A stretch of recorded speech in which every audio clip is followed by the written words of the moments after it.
कैसे आप सभी, आशा करती हूँ आप सभी अच्छे होंगे और अपने अपने घरों में स्वस्थ होंगे।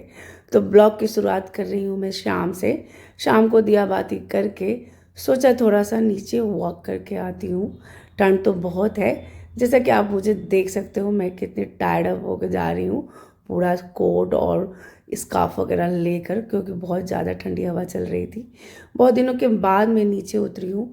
घर में रह रह के ना थोड़ी सी बोर हो गई थी तबीयत जो मेरी इतने दिनों से ठीक नहीं थी, तो इसलिए मैं सोची थोड़ा सा वॉक कर लेते हैं और मूड भी थोड़ा फ्रेश हो जाएगा। तो बस यहाँ पे मैं वॉक कर रही थी और ये ठंडी ठंडी हवा अच्छी भी लग रही थी और ठंड भी लगा रही थी मुझे बहुत ज़्यादा। तो बहुत ज़्यादा देर नहीं, बस 10-15 मिनट का मैंने यहाँ पे वॉक लिया और उसके बाद फिर मैं ऊपर चली आई थी। तो आप भी मेरे साथ देख लीजिए मेरी सोसाइटी जहाँ पे मैं रहती हूँ। तो बहुत ठंड थी और अब लेट भी हो रहा था, तो चलिए फटाफट अब लंच बनाते हैं। आलू का पराठा बनाएंगे, लेकिन सिंपल आलू नहीं। पराठा मैं मस्टर्ड ऑयल में ही बनाती हूँ।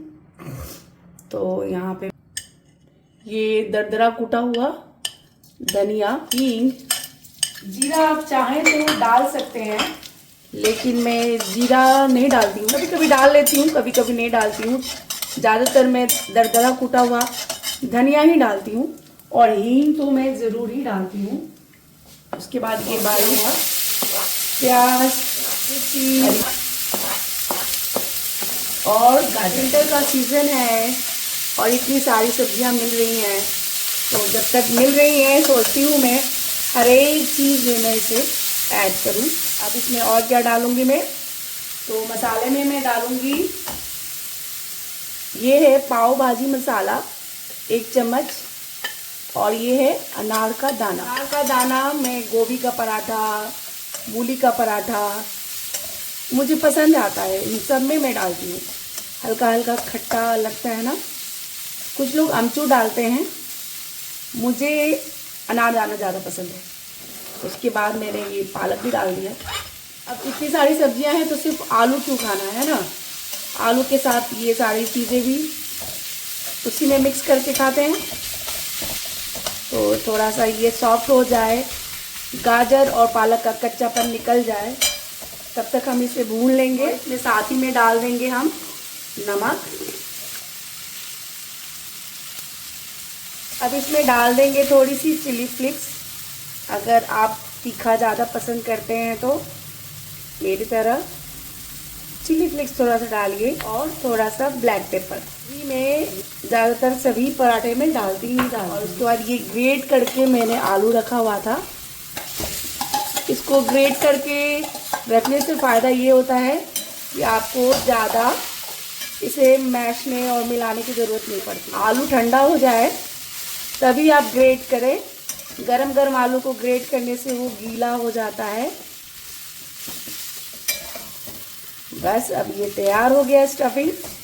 अब मैं इसकी स्टफ करके आलू का पराठा बना लूँगी और गर्मा गर्म सर्व करेंगे। तो चलिए स्टफिंग तैयार है, अब पराठा बनाती हूँ तो दिखाती हूँ आपको। पराठा एक खाएं या चाहे 2, बस स्टफिंग अच्छी होनी चाहिए उसमें अच्छे से।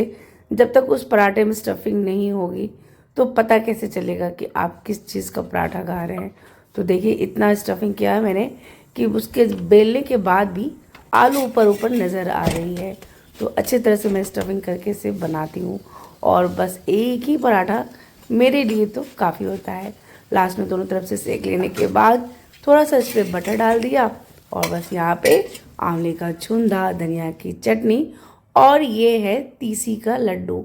अगर आपने नहीं देखा है फ्लैक्सीड की लड्डू रेसिपी, आराधना देसी किचन पे देखिए, ये सब कुछ मैंने बनाया हुआ है। खाना वाना बन गया है और मेरा जो किचन है वो भी मैंने पूरा क्लीन कर लिया है, सुबह के लिए फिट कर लिया है।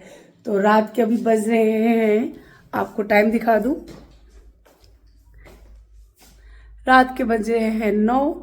तो बस हम लोग जल्दी खा लेते हैं और जल्दी सुबह उठते हैं। तो सुबह मिलती हूँ आपके साथ सुबह की चाय के साथ।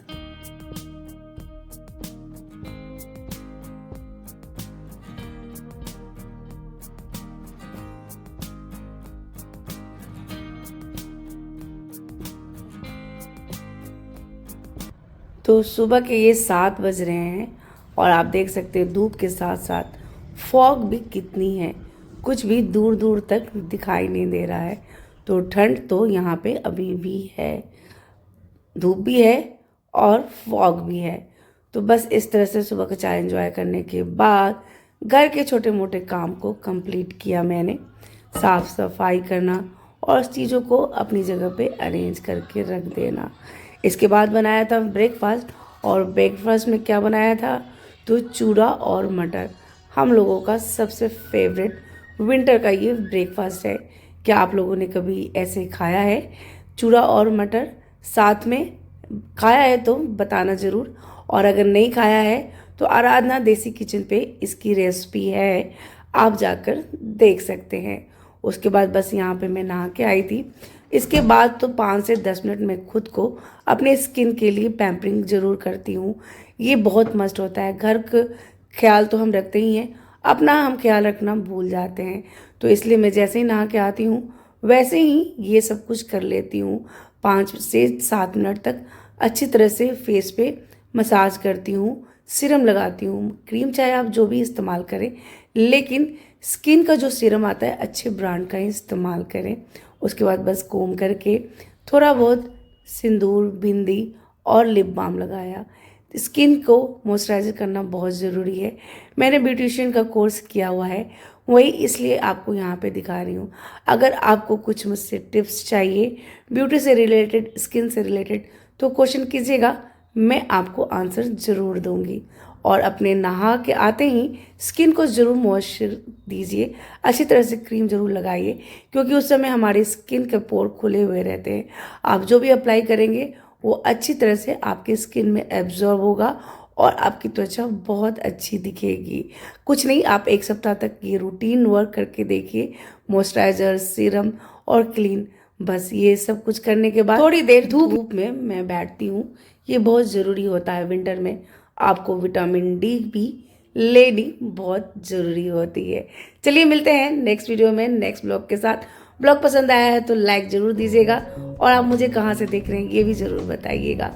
आप रखिए अपना बहुत सारा ख्याल। मिलती हूँ अगले ब्लॉग में एक अच्छे से वीडियो के साथ। Bye bye, take care.